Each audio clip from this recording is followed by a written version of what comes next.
Welcome to the top of the morning show. It is your girl, TT from the D. Happy Monday, everybody. I hope that you had a wonderful weekend. I had a really good weekend. I am happy to share that I just joined Lisa McCall's production, a holiday Christmas here in Detroit. It's going to be at the Fabulous Music Hall on December 19th. So I'm excited. I joined her team as her personal assistant. And so that is going to be a phenomenal show. It is a great lineup. If you want to know more about the event, you definitely can tap in tomorrow night for Tap In Tuesday. I'm going to be blessed to have her on my podcast. Once again, we'll be talking about her upcoming event, what she's going to be doing in 2025, and so much more. Now, this morning, we're going to just kind of slide into something smooth to get this morning off. We're going to talk about finding peace of mind.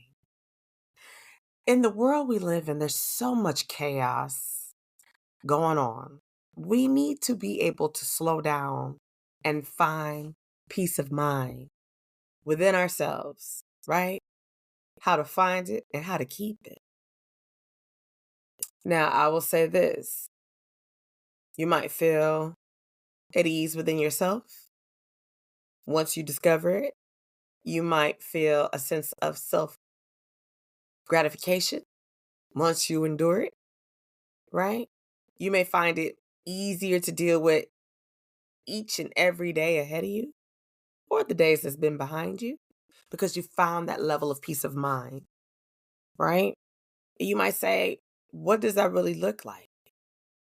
I think for me, calmness, quietness, feeling just like time is just floating. I'm not caring about a clock. I'm not caring if the sun is going up or going down. I know that my children are all right. My husband is okay. My family is okay. My mother is okay. I'm okay. My friends, my extended family. I look at life as being good. But struggling to find it has been challenging. I have to tell you that. It's been very challenging.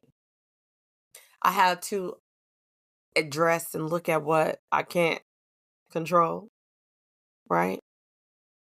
Along this life journey, I've discovered how to forgive others. And with counseling, right? I've learned how to forgive myself for things.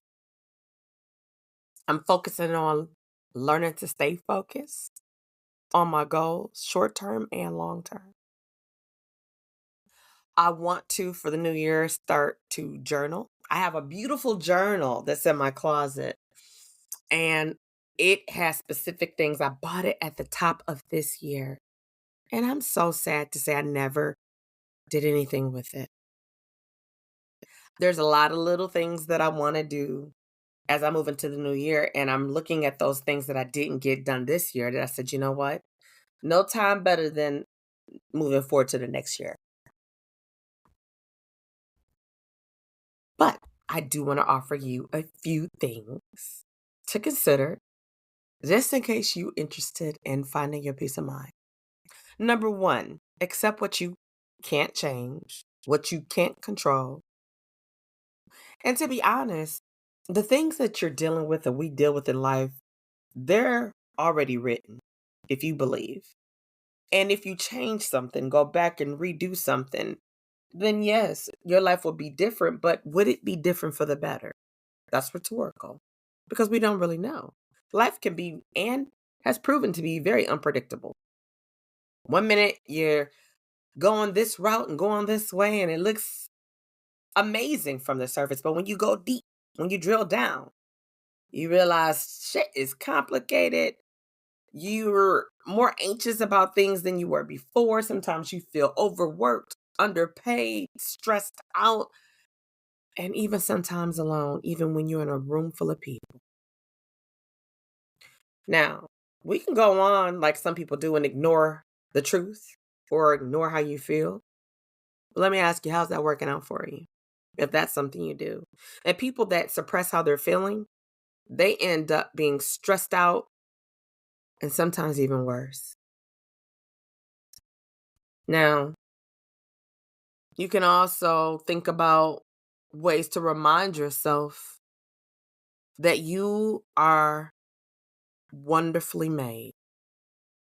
And what's happening in this moment won't be forever, right? Knowing that everything has a reason.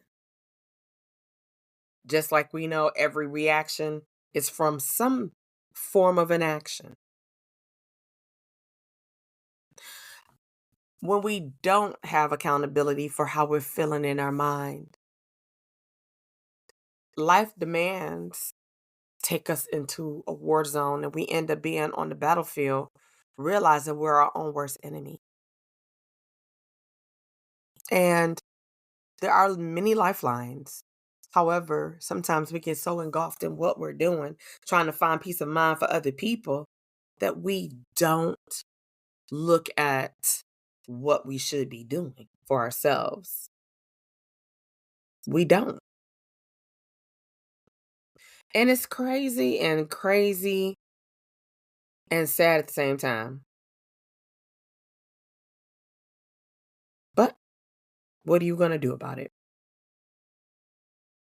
What are you going to do about it? I'll tell you what you're going to do about it. You're going to do better. You're going to do better. You got to find how to obtain your inner peace, clear out the clutter in your mind to allow it to just be free to collect peace, right?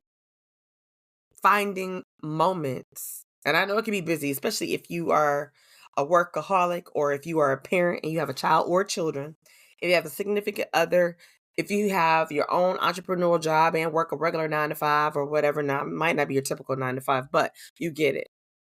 Where you're not getting enough rest, you're not getting enough sleep. Your body might be aching and, you just find yourself going around in what you seem to feel like a circle. We got to do better. We got to find those little moments and start out with the little moments so they can become big moments. Number 2, practice forgiveness. Oh, yeah. Did you know that when you harbor ill feelings, anger, it can and it will increase poor health, sickness, sleep problems because you laying up thinking about that situation, that circumstance, that person, those people, and you're stressed out and you can't sleep because you're not at peace. Sometimes it affects your stomach. You're like, oh my God. Then you line up and you slide right into depression or anxiety. Forgiveness isn't just for the person or the people or the situation of others, for what they've done, what they didn't do. It's for you as well. You got to learn to forgive yourself first. So let's start within before we can go outside. Might sound crazy, but it's reality. Tap into your own inner feelings and realize what's missing. Forgive yourself, right? And don't let nobody tell you it ain't wise and it's not good to get counseling. Counseling is amazing if you use it right. Number 3, practice mindfulness meditation. Now, let me tell you about mindfulness. I love mindfulness moments. I love when I have mindfulness lunches or if I have a mindfulness dinner or if I have a mindfulness breakfast where I just by myself and I'm not in any rush, no hurry. I'm actually enjoying every sip of whatever beverage I have and every bite of whatever I'm eating. I also like when I'm recording my shows. because I'm mindful when I'm recording. When I'm doing my podcast, I'm mindful of what I'm saying to you, the listener. I think and I do research and I study and I find because I want to be able to advise well and share goodness. I like to light candles and sometimes sit down and turn on our electric fireplace and drink a glass of wine and just listen to nothing. No music, just nothing. Appreciating the view of the fireplace that I'm looking at. In the summer, sometimes I like to sit on the patio with a glass of wine and look up at the trees and feel the breeze. Sometimes I am mindful when I'm riding into work in the morning. That is my time. When I get in my car and I pull off, I immediately start to pray. And I pray until whenever I'm done. Sometimes I'll turn on the radio and sometimes I will not. It's that time to have that one-on-one with me, uninterrupted by anybody or anything. Focused, driving. Sometimes I'll change my route and it's smooth. You have to find what mindfulness looks like for you and introduce yourself to it. What may work for you may not work for me. What may work for me may not work for you. But guess what? What if it does? Number 4, make time for yourself. Hey, take yourself and get a massage. Let me tell you, my husband treated me to a massage, a much needed massage yesterday. I needed it. Oh my God, so bad. And I'd made dinner. I was happy because my older son, he popped up and surprised us this weekend. So he was home visiting family, hanging out with his sister and friends, and he stopped by. We was able to give him a little meal prep. So he was able to take food back for lunch, for work to which would be this morning, or his schedule is different, so it's hard to say what it was. But so he was able to take taco stuff, and then he was able to take the Sunday dinner I made, and I just whipped up some salmon croquettes for dinner yesterday with some rice and it's called a 15 bean. So it's like 15 different types of beans I made and some cornbread. It was really good. And so I was able to pack that up, got to see his pup dog. He has a new dog. And I was like, thank you, Lord. I was like, thank you. But I was able to make dinner, start my laundry, which I got to finish hanging up tonight. And I was able to go get my massage, head on back, watch a little TV with my son, my youngest son, Cody, and my husband, Andre. Well, y'all know him as Swifty. And got to work preparing for this week's shows. And I said, this is my time, right? But that massage is everything. I don't care if you go out and treat yourself, like I said earlier, that mindfulness, do something for yourself. I had told myself, I'm going to buy myself every paycheck a bottle of perfume. I love perfume. So I'm like, I'm going to buy me a bottle of perfume every paycheck, if nothing else. That's what I want. That's for me. Nobody else going on to wear what I'm wearing, right? I told myself I'm going to go out and buy a new sweater or a new shirt or a new pair of shoes. I'm going to do something for me. I work hard, as my husband say. And I'm like, you know what? I like to dress when I dress, right? But when you implement solitude, it allows you to reflect over what you value, yourself, your needs, your wants, revisit broken boundaries, create some boundaries, work on a hobby that you enjoy that you put down because you're busy with life. That's making time for yourself. Number 5, if you have a journal, keep on journaling. For me, I have a journal that I bought, as I said, at the top of the year. I haven't used it. And I said, you know what? I'm going to do it the right way. I looked at it when I was rearranging my closet a couple of weeks ago, and I said, I'm going to use it in 2025. It's what I want to do. And how will I do that? I'm going to come in my podcast studio, and I'm just going to journal a little bit every day. I was doing something else I created at the top of the year for a good friend of mine who has a vision board party every year. And it was like, okay, yeah, let me check this out. I'm going to create this thing where you put these sticks in and you write down every day.